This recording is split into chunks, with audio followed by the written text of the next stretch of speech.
queridos alunos da Escola Municipal Joaquim Miguel dos Santos. Tudo bem com vocês? Eu sou a professora Naura Salles e hoje mais uma história eu vou contar. Dando sequência ao mês da matemática, a história de hoje se chama Brincando com os Números, de Massim. Vamos lá? Senta que lá vem história. Brincando com os Números. Texto de Massim, ilustrações de Os Gatos Pelados. Companhia das Letrinhas. Ministério da Educação, FNDE, Biblioteca da Escola. Brincando com os Números.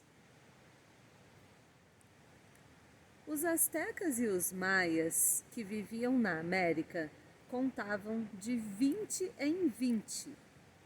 Por quê? Porque eles andavam sem sapatos e contavam nos dedos das mãos e nos dedos dos pés. Os astecas representavam o número 20 por uma bandeira. O número 400, ou seja, 20 vezes 20, por uma pena. O número 8.400 vezes 20 por uma bolsa e assim por diante. Os egípcios, que contavam como nós, de 10 em 10, faziam traços verticais. Um traço para o 1, 2 traços para o 2 e etc. Para o 10, eles desenhavam uma espécie de alça. Para o 100, uma corda enrolada. Para o 1000, uma haste de lótus. Para o 100.000, um girino. E para o 1.000.000, um deus. Os sumérios contavam de 6 em 6 e de 10 em 10. Em vez de dizer, como você, 10, 20, 30, 40, etc., eles falavam 60, ou seja, 10 vezes 6. 3.600, ou seja, 60 vezes 60. 216.000, 36.000 vezes 6, e etc. Talvez você ache complicada essa história de contar de tantas maneiras diferentes.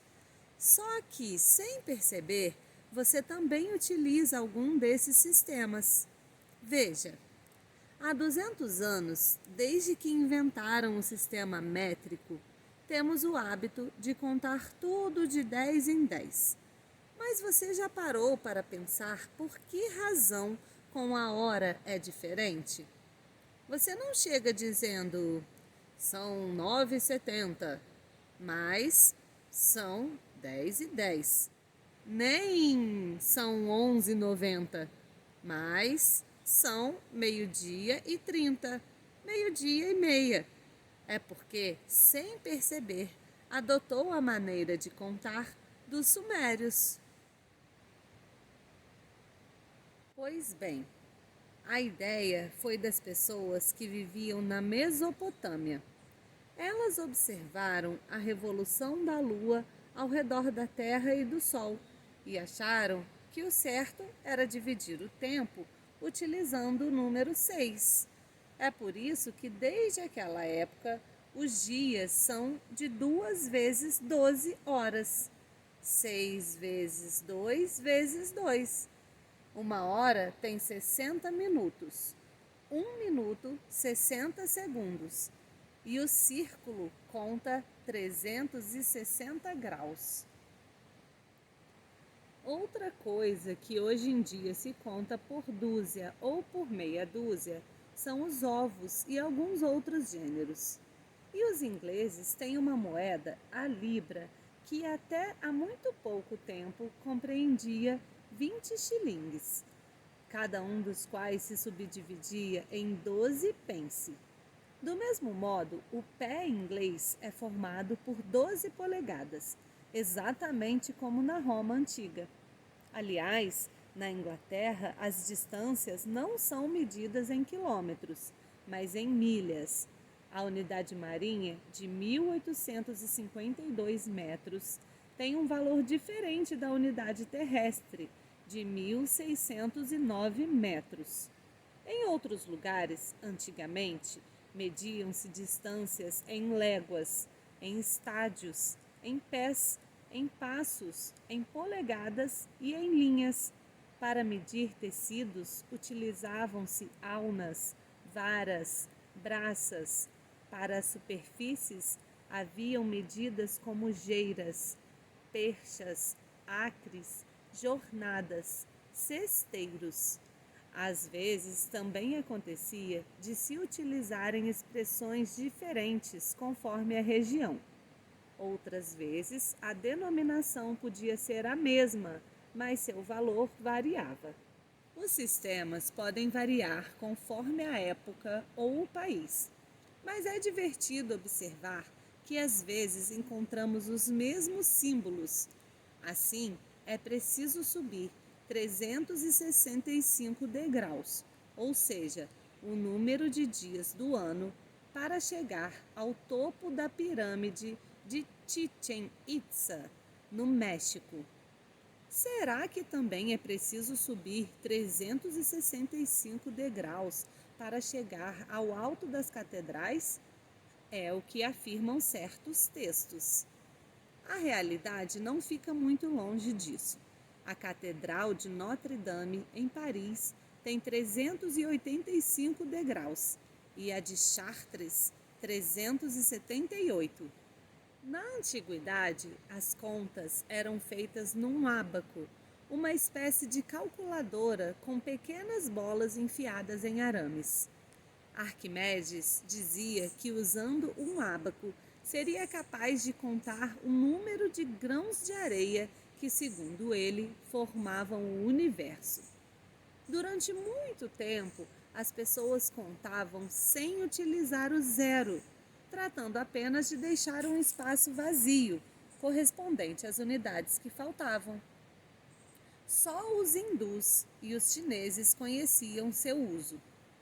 No século VII, quando conquistaram as Índias, os árabes adotaram o zero, que depois introduziram na Espanha.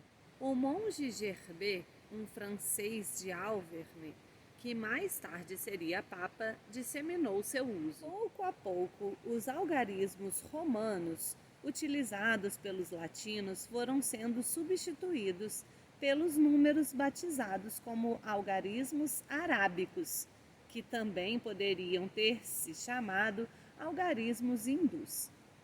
Hoje em dia, você ainda vê algarismos romanos nos mostradores dos relógios.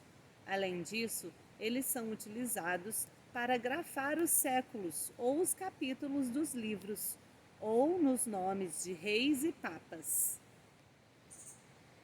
Parece que os hindus já conheciam o sistema de notação com 10 algarismos, inclusive zero, desde o século IX antes da era cristã.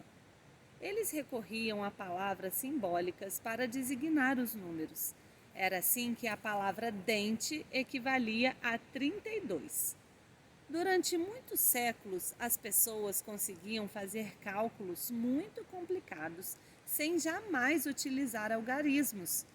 Elas usavam pedrinhas ou grãos dispostos de determinada maneira, ou então galhos quebrados, ou se não, faziam talhos nas cascas das árvores.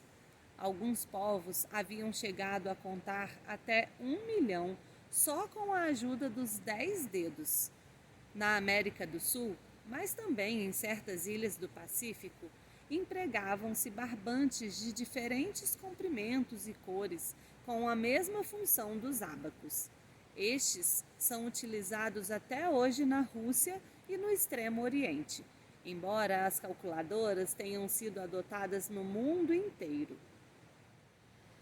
A partir de um 8 formado por tracinhos horizontais e verticais, é possível desenhar todos os algarismos.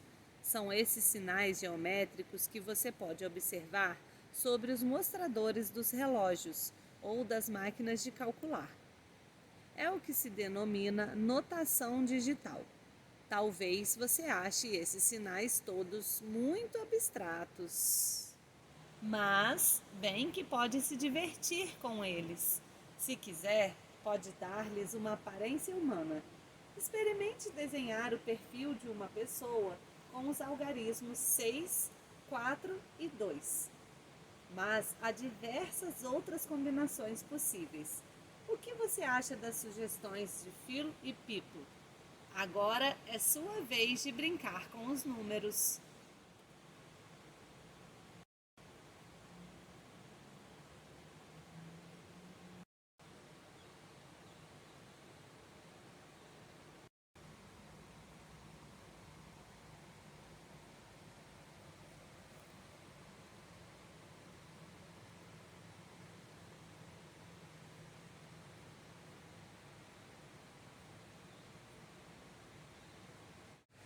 E essa história entrou por uma porta e saiu pela outra. E quem quiser que conte outra. Gostaram da história, pessoal? Espero que sim. A matemática não é assim tão complicada quanto parece. Um beijo e até a próxima história.